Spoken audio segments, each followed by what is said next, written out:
All right, guys, so here's your second example. Okay, so again, if you aren't writing this down, you probably want to go back and watch the first video and write those notes down as you go, because you're going to have to do a couple problems like this on that quiz that you're going to see pop up after this, okay? So please be writing this down on a blank sheet of paper, all right? So here's our second and last example. This one's going to be a little more difficult just because the way the line they gave us isn't going to have as easy of a perpendicular slope, all right? So notice, they want us to complete each step to find the distance between the line, y equals 2x minus 2, and the given point, 0, 2. That's going to be the line that we have to find the distance between the point they gave us and that line. So step A says this. Find the equation of the line that's perpendicular to that guy and goes through the given point, this guy. So here we go. If my old slope for my original line was 2, then my new perpendicular slope is the negative reciprocal of that, which is going to be negative 1/2. Okay? So there's my new slope. And now here's what's so nice about this problem. The point they gave you is 0, 2. Guys, remember, if they give you the point 0 something, then that something is your B. That is your y-intercept. So my equation here is actually really easy to write. It's just y equals negative 1/2 x plus 2.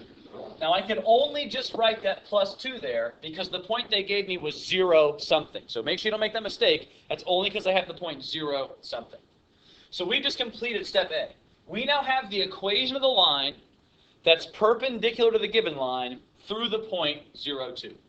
So now in step B, they want us to find the intersection point of the new perpendicular line, that one, and the original line that was given. So I'm going to have here y equals negative 1/2 x plus 2. And I'm going to see where that intersects, y equals 2x minus 2. I need to find the intersection between those two lines. So again, you guys can do this with substitution, you can do this with elimination. In this case, none of them are easily able just to go away. So what I'm going to do is I'm going to actually multiply everything on this bottom line by a negative. And you might be like, why would I do that? But right, here's what I'm going to do. If I multiply everything in here by a negative 1, then I'm going to rewrite this like this. It's y equals negative 1/2 x plus 2. And now I have a negative y equals negative 2x plus 2. Because now, guys, when I add these up using elimination, my y's go away and I get 0. And now I have minus 1/2 x minus 2 more x. So hopefully you guys all see that that's negative 5/2 x plus 4. Okay? So negative 5/2 x plus 4. Well, now I'm going to subtract 4 from both sides, and I'm going to get this. Negative 4 equals negative 5/2 x. Well, how do you get rid of a negative 5/2? You multiply by the reciprocal, so negative 2/5. So I multiply both sides by negative 2/5. And I'm going to end up getting a positive 8/5 as my x. Now, guys, I know you don't like fractions very much. I totally get that. But, guys, the reality is sometimes you're going to get fractions. 8/5 is a perfectly fine answer for x. Well, if that's my x, to get my y, I got to plug that guy in over here and see if I can figure out my y. So y is going to be negative 1/2 times 8/5 plus 2.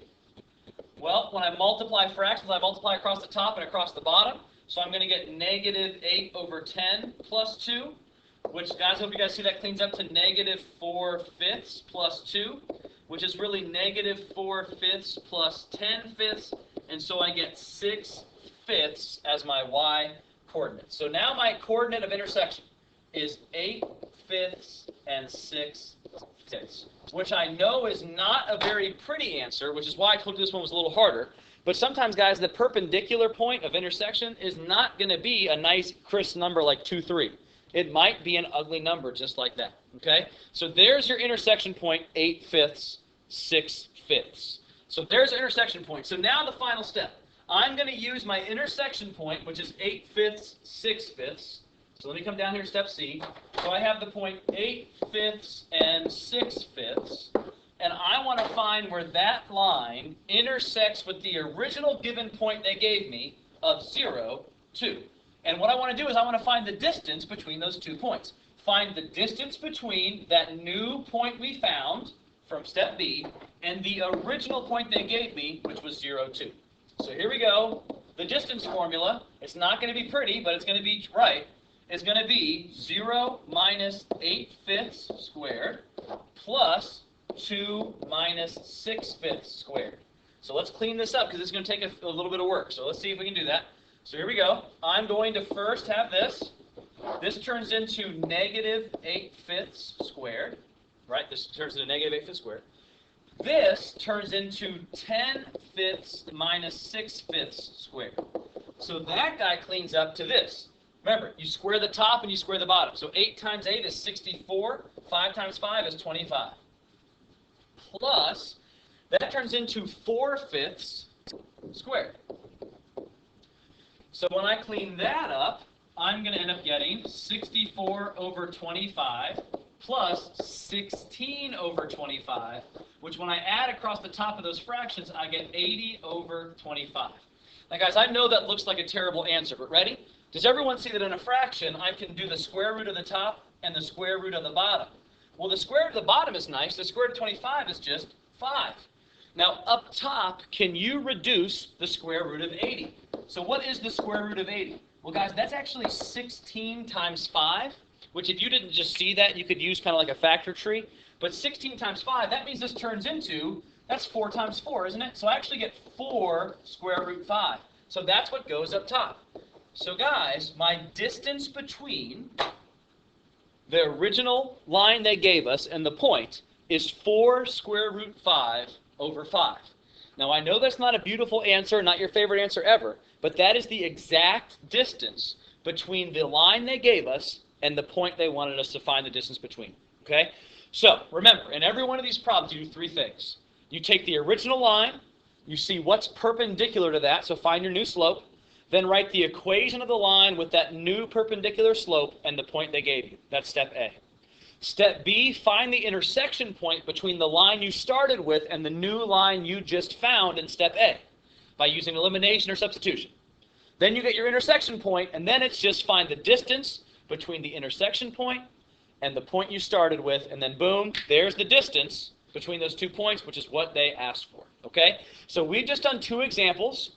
Okay? I hope that if you want to watch these again, that'll help you. But now you're going to do 2 examples of your own, and you're going to record your answers on the virtual learning answer sheet. Remember, the virtual learning answer sheet form just has A, B, C, D. To see the questions and the answers, pull up the other sheet I shared with you. You'll have an example that I would call an easy one, and you'll have an example that I would say is maybe a difficult one. But guys, remember, I'm checking for completion and effort, not necessarily all the right answers. So don't feel afraid that you're not going to get the right answer. Do your best, take your best guess, do the work, and then we'll come back and talk about this on Thursday when I see you guys again. All right?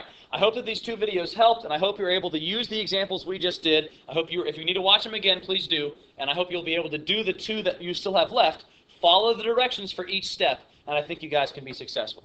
All right, thank you guys so much. If you have any questions, you can always email me. Have a great day.